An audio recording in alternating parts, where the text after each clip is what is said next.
ॐ श्री गणेशाय नमः।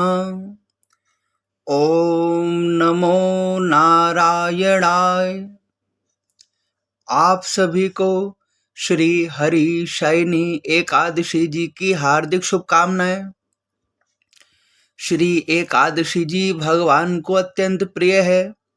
जो भगवान के निमित्त इस दिन उपवास करता है वह निसंदेह भगवान के परम धाम का अधिकारी हो जाता है। आइए हम श्री हरि शयनी एकादशी जी की कथा का श्रवण करें और स्वयं के जीवन को धन्य बनाएं। राधे राधे।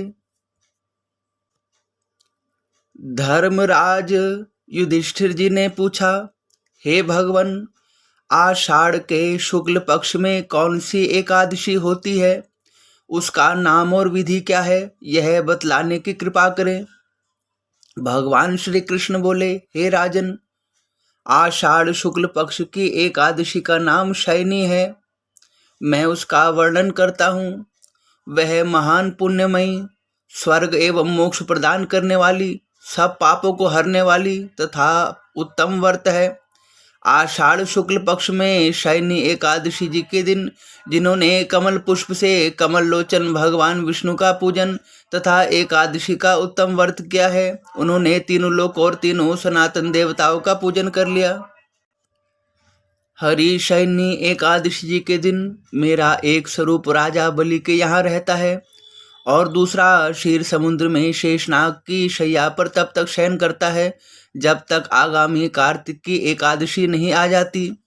अतः आषाढ़ शुक्ल एकादशी से लेकर कार्तिक शुक्ल एकादशी तक मनुष्य को भली भांति धर्म का आचरण करना चाहिए। जो मनुष्य इस व्रत का अनुष्ठान करता है वह परम गति को प्राप्त होता है। इस कारण यत्न पूर्वक इस एकादशी जी का व्रत अवश्य करना चाहिए। एकादशी जी की रात में जागरण करके शंख चक्र और गदा धारण करने वाले भगवान श्री हरि विष्णु जी की भक्ति पूर्वक पूजा करनी चाहिए। ऐसा करने वाले पुरुष के पुण्य की गणना करने में चतुर्मुख ब्रह्मा जी भी असमर्थ है। राजन, जो इस प्रकार भोग और मोक्ष प्रदान करने वाले सर्व पापहारी एकादशी जी के उत्तम व्रत का पालन करता है वह सब प्रकार से मेरा प्रिय करने वाला है तथा मेरा प्रिय भक्त है। जो मनुष्य दीपदान तथा पलाश के पत्ते पर भोजन और व्रत करते हुए चतुर्मास यानी चौमासा व्यतीत करते हैं वे मेरे प्रिय हैं। चौमासे में भगवान विष्णु सोए रहते हैं, इसलिए मनुष्य को भूमि पर शयन करना चाहिए। सावन में साग, भादों में दही, आश्विन में दूध और कार्तिक में दाल का त्याग कर देना चाहिए। अथवा जो चौमासे में ब्रह्मचर्य का पालन करता है वह परम गति को प्राप्त होता है। राजन, एकादशी जी के व्रत से ही मनुष्य संपूर्ण पाप कर्मों से मुक्त हो जाता है। अतः सदा इसका व्रत करना चाहिए, कभी नहीं भूलने चाहिए। शयनी और बोधिनी के बीच में जो भी एकादशी आती है वह संपूर्ण गृहस्थों के लिए व्रत रखने योग्य है। यदि कोई मास में केवल एक ही एकादशी रखना चाहे तो शुक्ल पक्ष की एकादशी रखे, अन्यथा शुक्ल और कृष्ण दोनों पक्षों की एकादशी रखकर भगवान विष्णु का पूजन करे।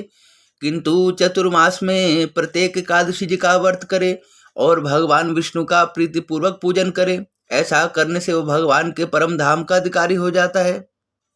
जो पुरुष इस एकादशी जी के दिन दान करता है, व्रत करता है, होम करता है, अनुष्ठान करता है, भगवान विष्णु का पूजन करता है तथा सब प्रकार से अपने गुरुजनों की सेवा करता है, वह अत्यंत भाग्यवान मनुष्य संपूर्ण पाप कर्मों से छूट जाता है तथा संपूर्ण बुरे कर्मों से तर जाता है। वह मेरे परम धाम का अधिकारी हो जाता है।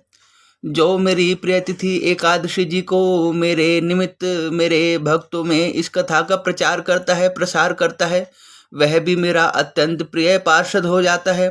इसलिए यत्न पूर्वक भगवान नारायण की भक्ति करनी चाहिए तथा उनके निमित्त श्री एकादशी जी का पूजन करना चाहिए। ओम नमो भगवते वासुदेवाय।